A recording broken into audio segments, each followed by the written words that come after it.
Ready? I'll now call the meeting to order. Welcome, everybody. It's been a little bit of a wait since the last meeting. I think the last time we were in here was, last time I was in here officially, I think was March 17th when I declared a disaster because of COVID. So I think it's certainly an exciting time to be back and open the chambers up again officially. So welcome, everybody, for being here. And hopefully we're starting to see some light at the end of the tunnel. So thanks. Okay, just making sure y'all can hear me. It is now 5:04 p.m. Pursuant to Chapter 551, Title 5 of the Texas Government Meetings Act, notice was given that the City Commission of the City of Brownsville, Texas, in accordance with Article 5, Section 12 of the Charter of said city, would convene a regular meeting on Tuesday, February 22nd, 2022, at 5 p.m. in the City Commission chambers located on the second floor of the Brownsville City Hall Old Federal Building located at 1001 East Elizabeth Street, Brownsville, Texas. Pursuant to Section 551.127 Texas Government Code, one or more commissioners or employees may attend this meeting remotely using video conferencing technology. The video and audio feed of the video conferencing equipment can be viewed and heard by the public at the address posted above as the location of the meeting. Members of the public, employees, and the City Commission may join via the WebEx teleconference meeting link provided at the City of Brownsville Agenda Center. This notice and meeting agenda were posted online at the City of Brownsville Agenda Center, and the members of the public wishing to participate in the meeting posted through WebEx can join at the phone numbers provided on the agenda. Members of the public who submitted a public comment form will be permitted to offer public comments as provided by the agenda and as permitted by the presiding officer during the meeting. A recording of the meeting will be made and will be available to the public in accordance with the Open Meetings Act. Mayor, I show Mayor Mendez in attendance, Commissioner Cowan in attendance, Commissioner Gowan, Volansky, Tetro, and De Los Santos in attendance, so we have a quorum. All right, thank you. Our next item is invocation.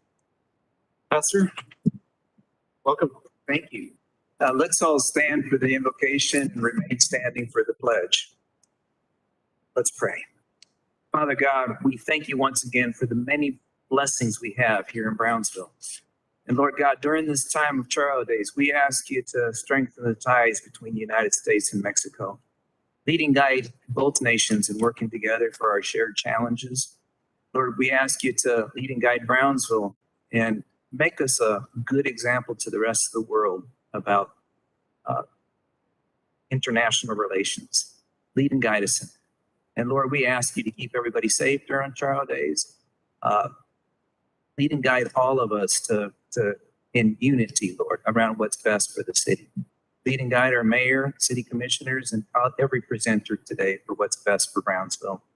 And we ask all of these things in the name of your precious Son, Jesus Christ. Amen.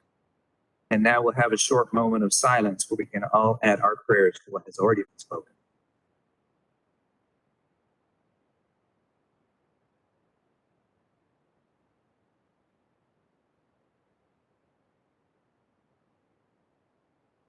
Amen.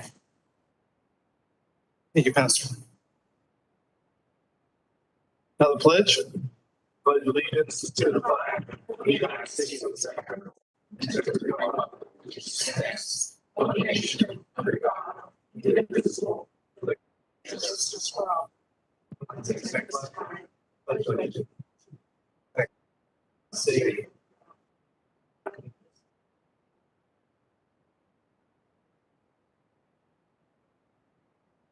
It's proclamation. The first item is proclamation designating the month of February 2022 as National Teen Dating Violence Awareness and Prevention Month in the City of Brownsville. Sponsored by Commissioner Volansky and Commissioner Cowan. I'll go ahead and read it. It's a proclamation of the City Commission of Brownsville, Texas, designating the month of February 2022 as Teen Violence Awareness and Prevention Month in the City of Brownsville.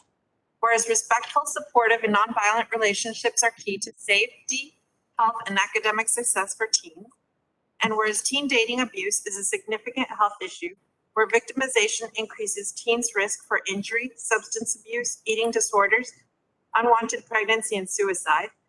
And whereas parents, teachers, coaches, and other important caring people in teens' lives have the power to influence youth in positive ways and help promote healthy teen dating relationships. And whereas teens are in a relationship, starting something new, or just thinking about dating, every teen always has certain rights in relationships and deserves healthy relationships. And whereas there is a need for great public awareness about the nature, criminality, and potential lethality of teen dating violence.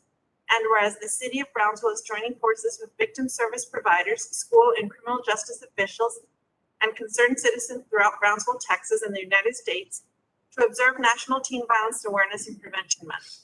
Now, therefore, we, the members of the City Commission of the City of Brownsville, Texas, by virtue of the authority vested by the Charter of said city, do hereby declare the month of February 2022 as National Teen Violence Awareness and Prevention Month in the City of Brownsville, and applaud the efforts of many victim service providers, school officials, police officers, prosecutors, national and community organizations, private sector supporters for their efforts in promoting awareness about teen violence, and hereby urge all residents to show their support during the month of February 2022 to increase public awareness and enhance prevention efforts for this important national problem.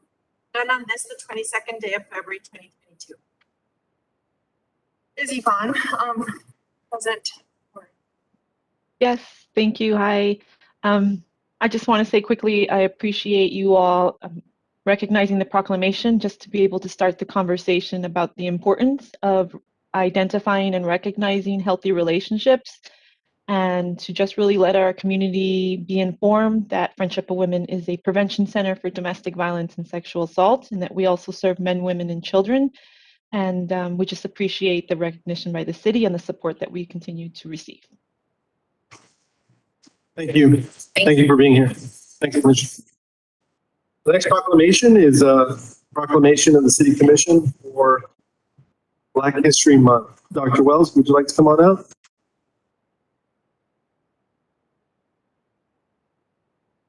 I want to recognize Dr. Wells for putting this on my radar and letting us know this was happening. My apologies, Dr. Wells, for not having this on my radar sooner. This is a proclamation of the City Commission of Brownsville, Texas, designating the month of February 2022 as Black History Month in the City of Brownsville. Whereas Black History Month affords special opportunity to become more knowledgeable about Black heritage and to honor the many Black leaders who have contributed to the progress of our nation. And whereas such knowledge can strengthen the insight of all of our citizens regarding the issues of human rights, the great strides that have been made in the crusade to eliminate the barriers of equality for minority groups, and the continuing struggle against racial discrimination and poverty. Now, therefore, we, the members of the City Commission of the City of Brownsville, Texas, by virtue of the authority vested by the Charter of said city, and on behalf of all of our citizens, do hereby designate February 2022 as Black History Month in the City of Brownsville, and urge all our citizens to join together in making this period of rededication to the principles of justice and equality for all people.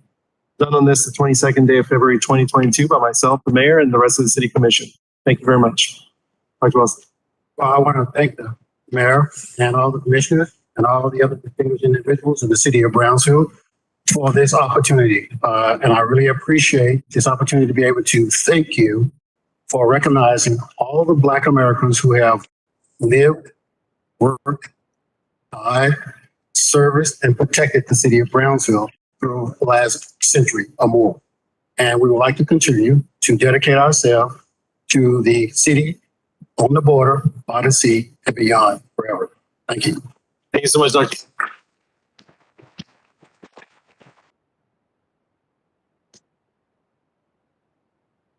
Our next item is our public comment period, and no public comment forms were received by the 4 p.m. deadline.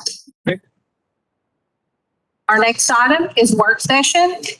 Item 1, proposed revisions to the Record Ordinance, Chapter 110-63, Brownsville Police Department. Mayor, City Commission.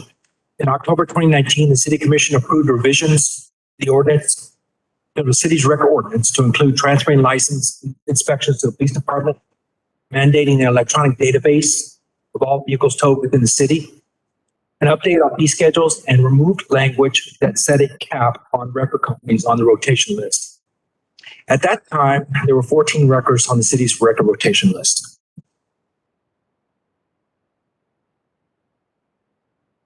The original 14 records are highlighted in blue. The list is grouped by the owners and affinity. As of February 1st, the total number of records on the list stands at 23. We started receiving calls after an additional record was added to the rotation list on February 1st. The calls were from the record companies requesting that the ordinance be changed to again set a cap on the city's record rotation list.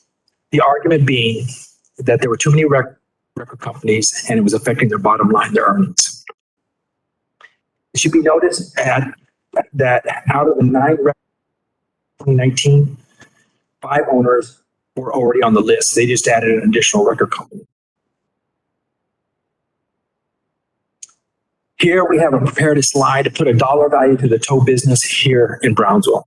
This is a 3-year tow metrics for the total number of tows per year and the corresponding dollar value. The dollar value is based on $200 charge per vehicle that the tow company receives. There are other minor charges associated with the tow that are not included in this charge. There are charges that include a $20 a day charge if the vehicle's left over 24 hours, and there's also a $50 notification fee if the vehicle's left over 5 days. As you can see in this chart for 2021, and based on $200 charge per vehicle, the total revenue for tow companies was $911,200. You divide that by 23 companies, and the average per year would be $39,617 per company. Here's another way you can look at it based on yearly earnings per owner. Out of the 22 record companies, there are 12 owners. I'll give you a moment just to look at it. I pretty much based it by ownership, and you see the total value. A majority of the record companies are also on the rotation list for Texas CPS and the Cannery County Sheriff's Department. The basic charge for each tow for those entities is $250 per vehicle. This concludes the presentation for the work session, and we're requesting input on how the commission would like us to proceed in this matter. Police Department's recommending go ahead and cap it for right now and give it a little breather. It's going pretty fast as far as the companies adding companies, but it's up to y'all's decision. And Commander, the proposal then is to cap it at 23? Cap it at 23 right now. 23 companies. Yeah, and we can always revisit it. Like before, it was at 14 in 2019, but they had really archaic language that you couldn't add another company until it went below 12. It was some real weird language back in the old language from the 80s. But we'd like to cap it just to take a little breather. It gives the record companies time just to kind of sort out their businesses and go from there. Well, let me ask, and I want it to be a fair and equitable process, right? And what I'm curious about is on that list we saw maybe some of the same names. Like you said, there's 12 owners, 23 companies. Is there 23 actual physical records as well? That's correct. Okay. They're physical companies. I mean, No. I know they're physical companies, but the records themselves, the trucks, they have to be. is there 23 trucks then? Absolutely. Okay. Each company has to have their record, has to have their own lot. It can't be the same lot as the other lot. It can be adjoining, but it's got to be a separate lot. It's got to be inspected. They have to go through the state of Texas to get licensed. They have to get insurance for that lot. And of course, the record, typical record runs $60,000 to $80,000. So it's a sizable investment to start a new company. Okay. So even if it's the same person and they're opening a new company, that means an investment of purchasing a new record as well. Absolutely. Yes, sir. Okay. And do the other, the county and the other rotations, do they do it by company as well, or do they do it by? Yeah, owner? if you look at this is that list right there on the additional rotation list. That's the DPS list, and they do the rotation, and those are 90% of our companies are on that list, and that's DPS and the Cannery County Sheriff's Office. Okay, and they go by company rather than owner. They go by company. We do too. We rotate the companies. Right now we're doing it by 24-hour period. So one company gets it for 24 hours. We're also talking about going round robin, which makes more sense to us now that we've increased so many companies, is to where You get one call, that's one company. Next call, next company. It keeps rotating around until you get through the 23 and you start over again. Sure. Okay, and has there been any sort of communication with the stakeholders, the companies? Is this something that they're recommending? A majority of them, there's a few that would like to add another company, Okay. but the majority of them, I think, want to take a breather because everybody's adding, and of course, it is affecting their bottom line. Okay. Do you have any other questions for the question? Going back to the slide where it talked about what's different in the policy, can we back up to that a second? Yes, sir. Transfer duties to police department. So which duties is it we're talking about transferring to? Inspection, before we took over, it was actually in charge of the traffic department. Traffic department took over inspection. They'd inspect the records, lots, and that procedure. We took that over. We do it ourselves. Our motorcycle unit, our traffic unit actually does the inspections. We maintain the records, and we took it over. We have actually started doing that we started working with the traffic department. It wasn't really solidified in the ordinance. So in 2019, when we revised the ordinance, we took it over. And what's the logic behind shifting this to BD from traffic? We're more control of it. I think we have a better ability to control it. Traffic department has a different duties, and this makes more. It's more of a public safety issue. Records work along with police officers and getting vehicles out. I mean, it just makes more sense. Very good. Thank you. All right, thank you. Thank you.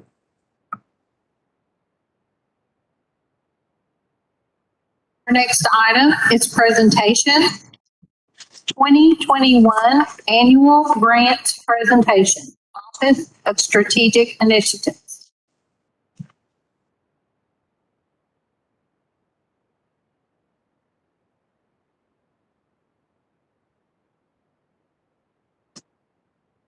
Good evening, Mayor and Commissioners.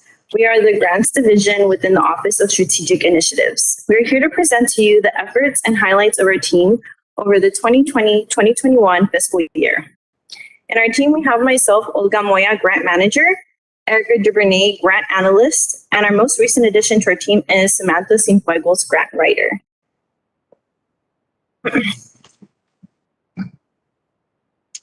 Our vision statement is fostering, inspiring, and promoting a culture of participatory leadership. We serve and support the City of Bronzeville through innovative management techniques and cross-functional efforts. Our behavioral values are trust, innovation, communication, and participation. The Office of Strategic Initiatives encompasses 3 different components: the Community Development, Grants, and Management Analyst divisions. Community Development is responsible for administering the funds the City of Bronzeville receives from the U.S. Housing and Urban Development. The Grants Division works with the city departments to identify, secure, and manage the city's grant funding. This includes local, state, federal, and foundation funding. The Management Analysts work with city departments to effectively use change and project management. Today, we will be focusing on highlights of the Grants Division. We continuously work with city departments to meet goals on their work plans that were developed under the City Commission pillars of economic development, planning, zoning, and redevelopment, infrastructure, public safety, quality of life, and governance. Regarding our process, we look for opportunities that align with the Commission pillars and meet department needs while referring to their work plans. Once we identify possible opportunities, we send them to city departments and even local organizations. When project leads confirm they would like to move forward with the opportunity, we collaborate with them to retrieve information we need to maximize grant funds. We also provide insight as to what is eligible per the funder. We manage local, foundation, state, and federal grant funding. We communicate with grant funders and our city finance department to ensure compliance. And lastly, we support departments in completing grant reports in a timely manner and evaluate projects for future opportunities. Next, we'll have Erica present grants that have been awarded.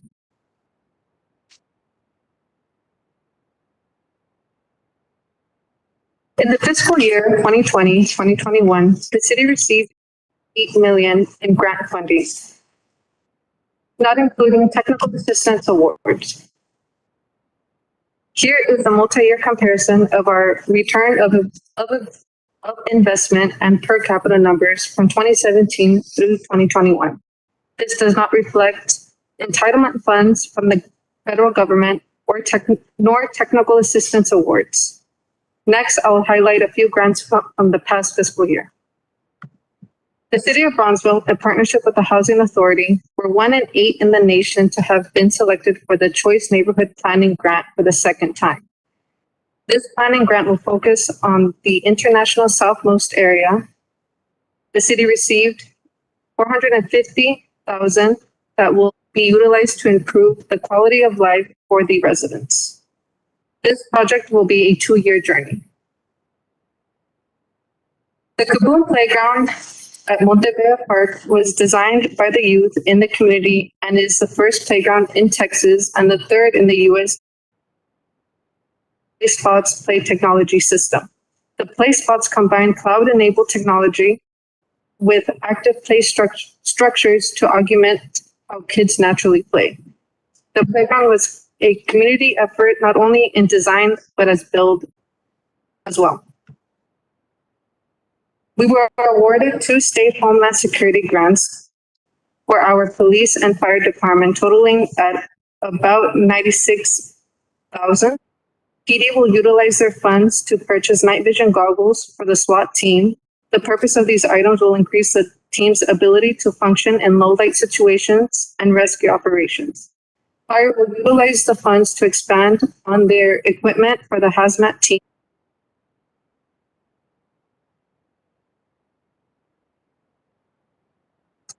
And airborne threats. In collaboration with the Communications and Marketing Department, the city was awarded $150,000 through the Texas Vaccine Outreach and Education Grant. The initiative is addressed as Vacunate Campaign. The purpose of the campaign is to educate the community of Bronzeville about the COVID-19 vaccine and encourage residents to receive it while addressing vaccine hesitancy. The Bronzeville Public Library System has secured a total of $23,000 in grant funding. These grants awarded are the Texas Reads Grant Program, Texas Book Festival, and the Federal Communications Commission Emergency Connectivity Fund. These awards have helped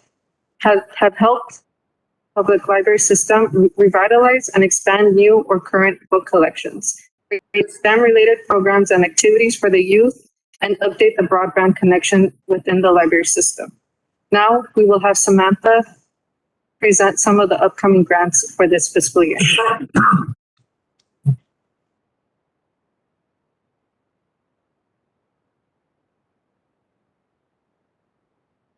We are currently working with various city departments to fulfill their needs. These are some of the grants we have applied to and aspire to work on this fiscal year. Some include Border Zone Fire Departments, Petco Animal Welfare, Bird City Designation, and the Child and Adult Care Food Program. Last year in October, the Grants Division participated in the Community Development Summit, where informative sessions were held for the public to understand what resources the department offers to the city, nonprofit organizations, and its residents. The Grants Division hosted a grants, tip, and tricks presentation that provided grant writing tips and strategies to submit successful applications for funding. The Grants Division are each members of the Grant Professionals Association. This association helps grant professionals grow in the grant field through strategic advice for grant research, training to strengthen proposal development, and improve professional skills. Every year, the GPA hosts a conference where grant professionals from all over the U.S. meet, network, and share ideas and challenges. There are a variety of workshops and trainings GPA members can attend at the conference that are tailored to specific topics in the grant profession.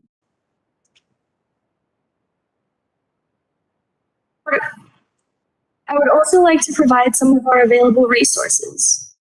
Not only do we assist city departments, but we also assist local organizations. We are establishing and maintaining partnerships with local nonprofit organizations and agencies while providing peer review and technical services. We send out grant opportunities to local organizations and encourage them to reach out with their needs so we can assist in identifying funding opportunities to them. We facilitate and review grant post-award reporting requirements. We also conduct a grants workshop held during the OSI Annual Community Development Summit, as mentioned previously, and provide training in researching software to nonprofits, and promote the Community Voice campaign for the public for the allocation of HUD funding. If you have any questions or concerns, please feel free to contact us. We are eager to help build a better Brownsville with you. Thank you. Thank you. Thank you. Our next item is consent agenda items 1 through 17. This consent agenda, do I have a motion? Move to approve. A motion to approve and a second. Any discussion? Those in favor? Aye. Those opposed? Motion passes. Thank you. Items for individual consideration. Item 1, consideration and action on resolution number 2022-010, supporting Versa for a 9% tax credit application for the Lalita Senior Living Affordable Housing Project to the Texas Department of Housing and Community Affairs, Planning and Redevelopment. Good evening, Mayor, members of the commission. We have two resolution requests on your agenda tonight. The first one is for Versa Development. Both of these developers are seeking resolutions of support from the City Commission for the TDHCA, the Texas Department of Housing and Community Affairs, 9% tax credit funding round. It's a competitive grant program. The first project that's mentioned is Versa Development. It's a project titled the Lalita Senior Affordable Housing Project. So it's on a 9.6 acre site east of the intersection of Southmost and Minnesota Boulevard. It's proposed as a 200 unit senior housing project. I believe the party requesting the resolution is here in case the commission has any questions regarding the project.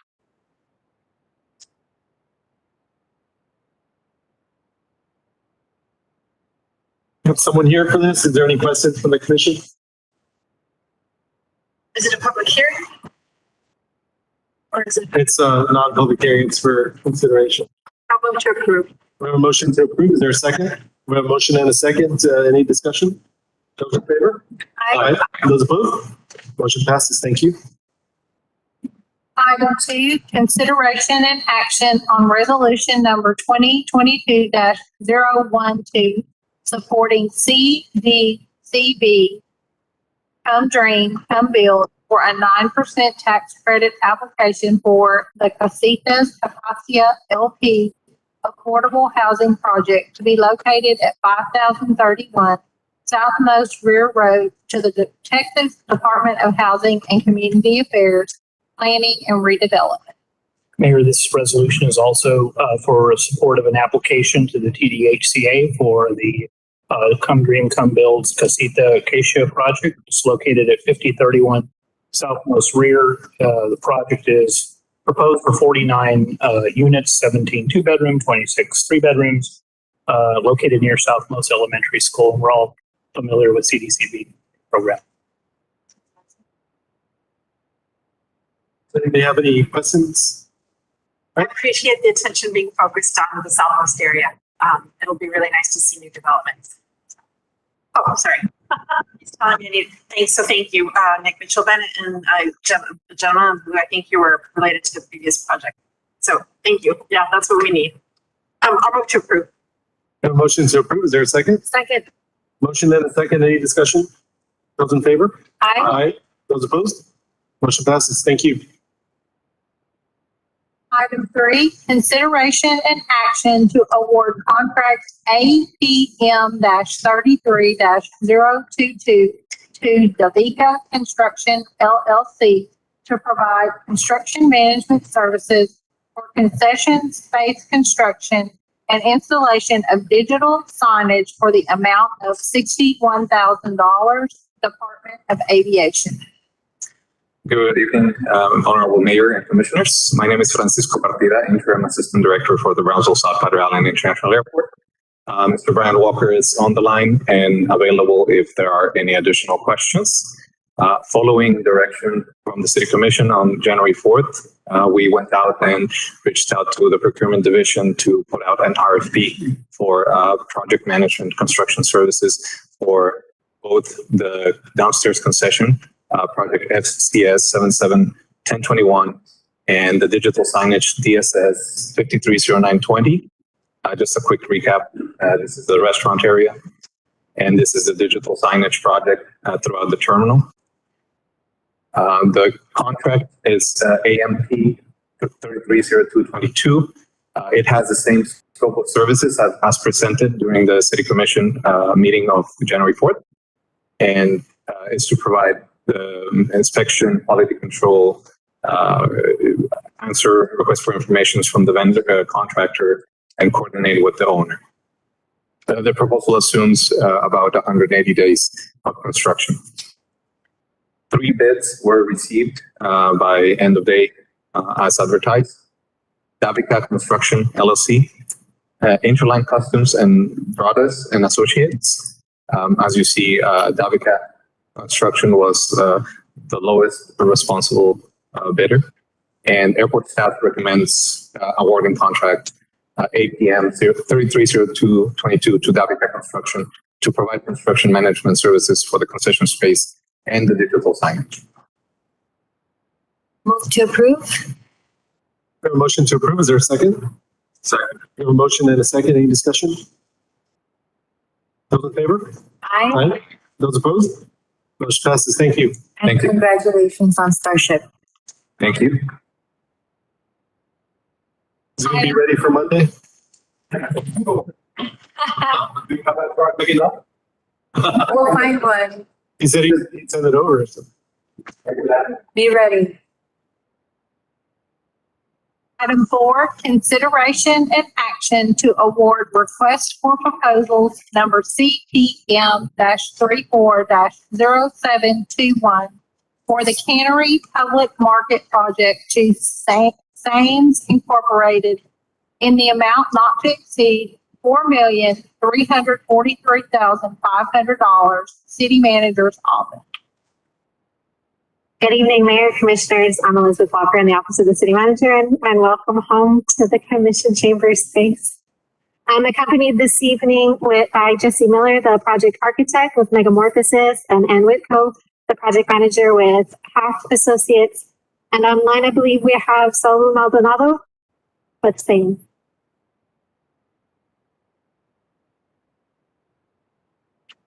Hello. Hello, sir. We hear you loud and clear. Thank you. Great, thank you. This is the current state of the Cannery facility, locally known as the 6 and Expressway. It's the entrance to the Multicultural District. The city acquired this property in 2012 and started the envisioning process towards a higher and better use of how it is we find it today. With the pandemic, we added another value because this space affirms the commitment to food and security challenges.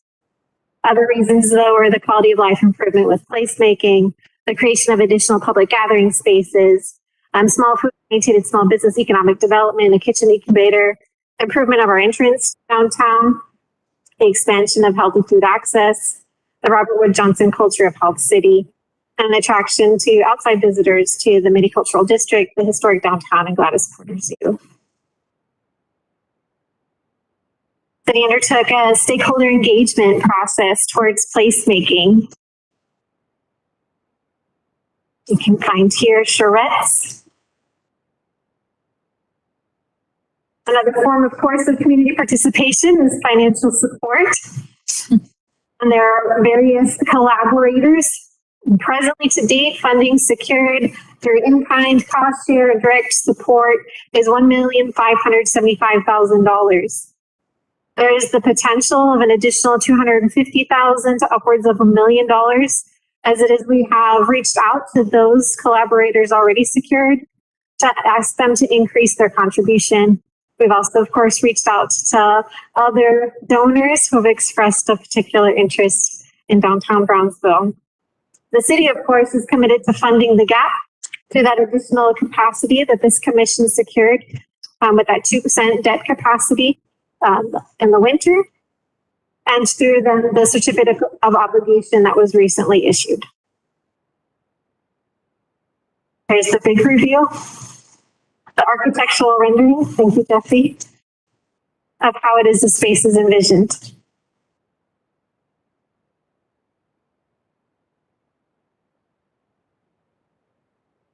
This is the site plan then. The various components of placemaking to the space revitalized and reimagined.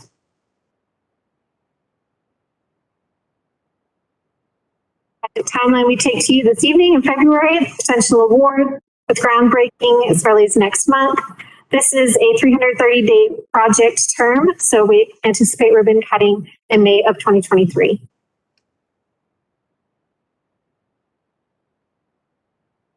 To be forthright with this commission about some of the procurement challenges that we encountered once it is that we issued the request for proposals, namely fewer responses than expected.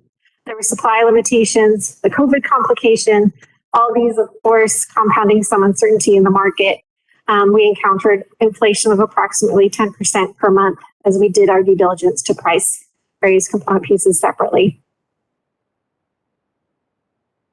Simply put, as much as this project is over budget, we do expect it only to continue to increase the longer we wait.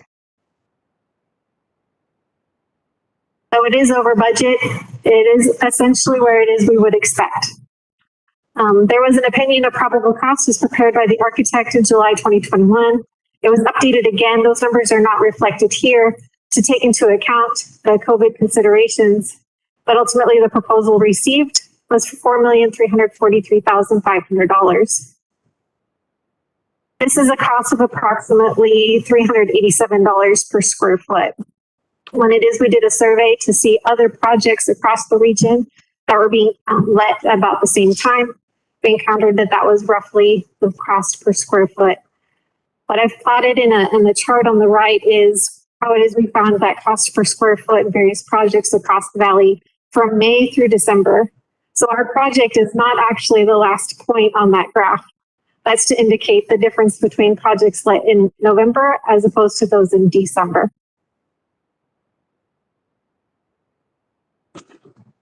And so we bring to you a guaranteed maximum price contract. We recommend to award to Sames in the amount as proposed, $4,343,500. The contract language does assert cost containment as well as prioritizes an aggressive schedule. We did note too in this contract, we incorporated a provision in which it is the contractor is responsible for 35% of its own work. This is the last slide in the slide deck, but to bring it back to the beginning, because all great ideas start with a great doodle. Here's the rendering as it started. Do you have any questions for me or for the team that's assembled? Any questions for the commission? We have a motion and a second. Any discussion? Those in favor? Aye. Aye. Those opposed? Motion passes. Thank you. Thank you. So excited to be a part of this project. Thank you, Commission. Me too. Thanks. Item 5, consideration and action to award a contract to R.M. Walsdorf Incorporated for the construction of the Southmost Nature Trail Phase 2 project, CSJ 0921-06-280, in the amount of $572,168.85, multimodal transportation. Good evening, Mayor, City Commissioners. My name is Frank Gudino. I'm bringing this item up for the Multimodal Transportation Department. This project, the Southwest Nature Trail, through the procurement process, we received 2 bids. This project is from the Manzano Street to La Posada Road. The limits begin from the Brownsville Public Library, the southwest branch, down to La Posada near the Head Start. This project is, or the contract is proposed to be completed within 90 days. The bids were received from RM Walsdorf Incorporated and RG Enterprises LLC, DBA G&G contract. This project consists of sidewalk and trails to complete this connection.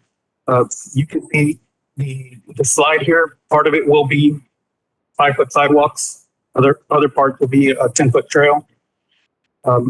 Where there's a lack of right of way, that's where we had to limit our sidewalk to 4 feet. This contract was recommended for us to approve by our consultants, our engineering consultants, and TxDOT concurred with the recommendation. So we are here requesting that the City Commission approve this, the awarding of this contract to RM Walsdorf. We did provide y'all with a updated contract. The contract that was in the packet was a draft contract. The consultants recommended or requested a change to the contract to limit their modifications. Instead of us requiring them to complete it within 48 hours, it's just to complete any changes within the project. That concludes my presentation. Do you have any questions? Sure. What do you like the 10-feet versus The 4 and 5. Can you explain again? Was designed. The lack of right of way, ma'am. We did not have enough right of way to make the entire trail a 10-foot trail. No, ma'am. This is along Manzano Road, La Posada Road, Esperanza Road, and an easement that we agreed upon with Garza Elementary School. The easement with the school. Oh, that is the area that we do have a 10-foot section there. Yeah, behind this 4 is 10 feet. It's wherever it's parallel to a street. That's what we're looking at. Smarter, the more narrow trails. I would say it's one, but it was disappointing the reforms. But I understand that this is being edited. Correct. I have a question. Yep. And I see on this map, it shows towards the bottom where it's 5 foot, it shows La Posada Park. Is that an actual city property or city park? There is city property there, yes. So then we should be able to go wider there, shouldn't we? It's our property. I think it terminates right before our property there. That would be part of phase 3. Not according to what is being presented to us. Looks like it stops right before Chavez Grocery, but goes all along the La Posada Park. My apologies, sir. That's incorrect. It stops at the bus stop right past the Head Start. This map is showing maybe about 40, 50 feet, a little bit too long there. I also believe that park location is a little bit off. I can send you an updated map and I will get with Google to make sure they fix that point there.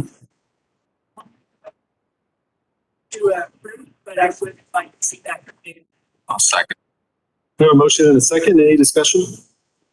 Those in favor? Aye. Those opposed? Motion passes. Thank you. Thank you. With that approval, we do envision a March 11th groundbreaking. We'll be sending out invitations and save the dates. Thank you very much.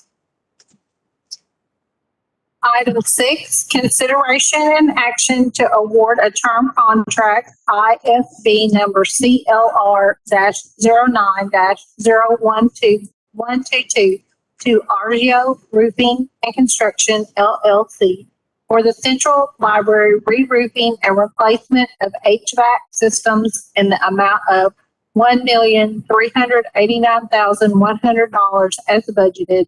Internal Services Department. Good evening, Mr. Mayor, Commissioners. We're finally coming back to the commission for this re-roofing project over at the Central Library, much needed for the building. This is, as we talked about when we brought the architect, this is part of the 2016 Capital Improvement Program. So hopefully we will get that completed here extremely fast. The architect, Robert Reese, was approved at the September 7th, 2001 commission meeting. We did follow our procurement process, advertised twice, and the recommendation for RGO was made by the architect, and the Internal Services does agree. We did receive 9 sealed bids on December 14th. And as you can see, the contract price is $1.3 million, broken down in base bid and 2 add alternates that we are also recommending that we accept as part of this project. One of the add alternates is a service agreement with Tremco, and the other one is to include hot gas reheat for the HVAC units. And this will basically have dehumidification when the units throughout, which would be important for the library. Motion to approve. We have a motion to approve. Is there a second? Second. We have a motion and a second. Any additional discussion? Those in favor? Aye. Aye. Those opposed? Motion passes. Thank you. Thank you. Item 7, consideration and action to acknowledge the finance director's financial statements and cash investment report for the city of Brownsville for the first quarter ended December 31st, 2021, Financial Services Department. Good evening, Honorable Mayor, City Commissioners. Today, I'm going to make the presentation for the quarterly financial statements and investment report for quarter ending December 31st, or Q1. In your packet, you had a binded financial reports that were submitted to you. What I'll do now is just do a brief presentation of the financials to give you a summary of that. Some financial highlights: general fund revenues and transfer total about $45.4 million. Expenditures and transfer out for this quarter was $25.4 million. This is expected because a lot of the revenues heavy on sales tax and property tax come in the first 2 quarters actually. Sales tax revenues about $11 million. Property tax collections in the general fund, $27 million. There was an increase compared to last quarter or last fiscal year, and I'll go over that in a little while. PUB cash transfer, $2.7 million, also a slight increase compared to last fiscal year. Landfill generated $2.6 million of revenues, and Veterans Bridge payments from the county got $600,000. On the general fund, you have your revenues, total budget revenues about $11 million. Total revenues across collected about $45.3 million. The 3 major revenues on here that you'll see from left to right is your sales tax, your property tax, and your PUB. The green bar indicates the budget, annual budget. The red bar indicates what got collected for the first quarter of this fiscal year compared to the blue bar, which is last quarter. And you'll see that there are incremental increases on those. Total revenues exceeded expenditures by $5.4 million. Again, that's expected because revenues are higher this year. Sales tax highlights for the first quarter, we collected about $11 million. Compared to the same period as last fiscal year, first quarter, we collected about $2.1 million, or about 24% for the same quarter. On the right-hand slide, you have a rolling 12-month city sales tax. Basically, it's your current month. You roll it back 12 periods. And what it does, it gives you a perspective of what your increases are. Where you see the yellow line there, it kind of gives you on the right-hand side the percentage increase compared to last quarter. Since March and April of 21, we've had unusually high collections on there. Starting in May through December, we've been about averaging about 24% increase over a year, same period last year. That average is about 25%. This is a sales tax. Basically, this is on a quarter-to-quarter basis. What you want to visualize here is that your actuals are above your budget, which is a purple line. Again, the first quarter will be higher. Again, we got $3 million more than was budgeted. Property sales, property taxes, we had about $42.5 million broken up into two funds. The debt service fund, which is about $15.5 million, and then the general fund, which is about $27 million. On property tax highlights, the first three months, you'll see that we collected about 79% of our tax levy, and a year for the same quarter, we collect about $573,000 more than the same quarters last year. I'm sorry. POB transfers and utility services. Utility services were a little bit higher this year compared to the same quarter last year. On the POB transfer, we had an increase of about $330,000 or 14% compared to the same quarters last year, which is good. Other general fund revenues, intergovernmental fund, that's a very top one. You'll see an increase of about $582,000. This is primarily attributed to EMS care funds and about three new grants that we got. Fees and services, about $572,000 compared to increase compared to the last quarter. And recent activity, ambulance service fees, minor increases in library, park, youth programs, and planning revenues. Fines and forfeitures, they increased about $181,000 attributed to more activity in the municipal court.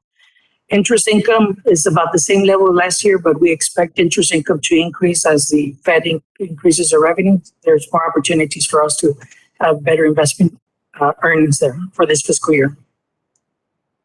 We go to the expenditures, similar schedule. Bar green is the total budget.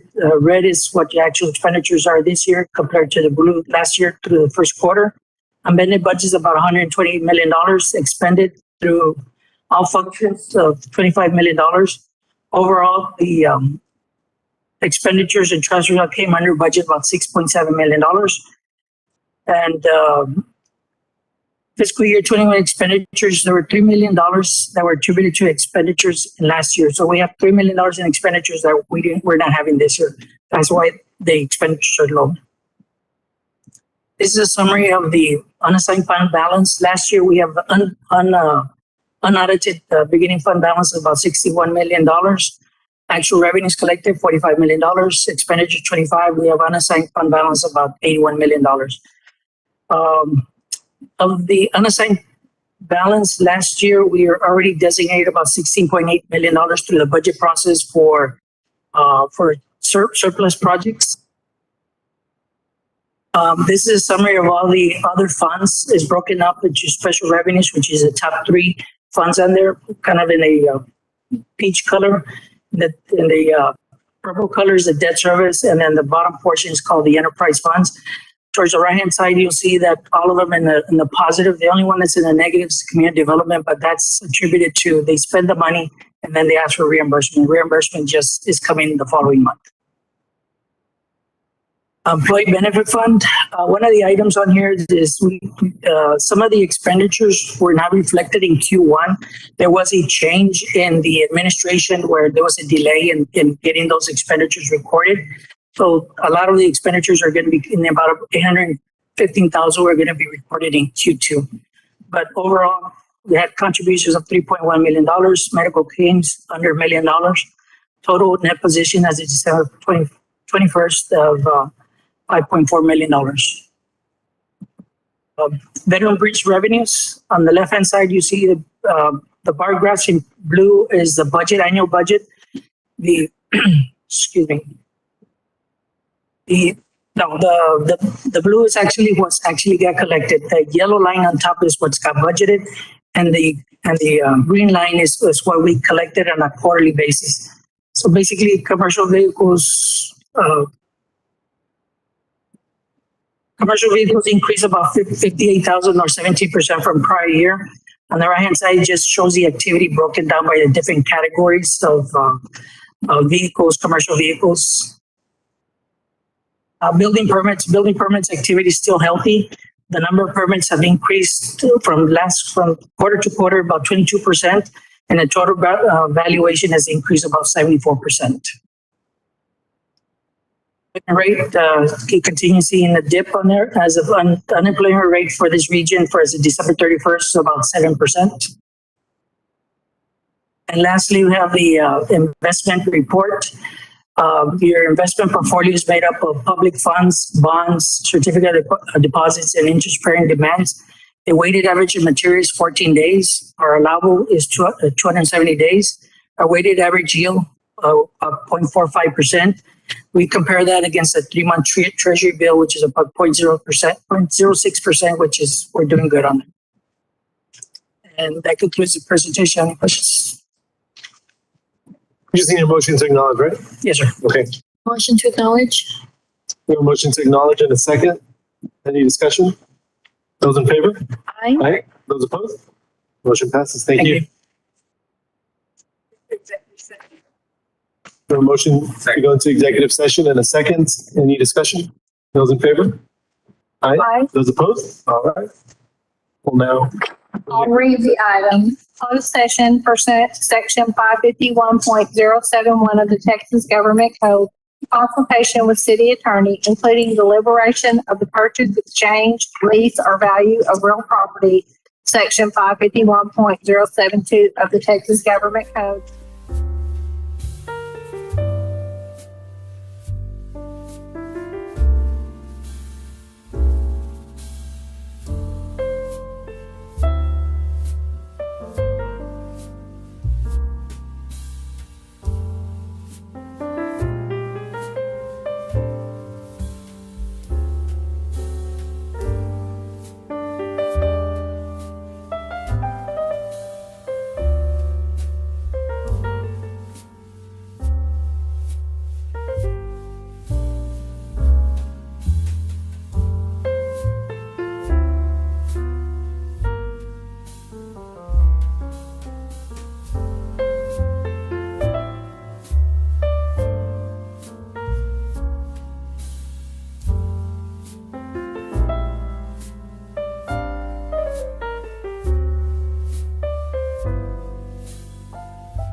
here at 6:20. And we'll reconvene. Thank you very much, Lauren. The item is executive session. There's no action in executive session. Do I have a motion? Motion to adjourn? Do I have a motion? Is there a second? Second. Do I have a motion and a second? Those in favor? Aye. Those opposed? Stand adjourned. Thank you all very much. There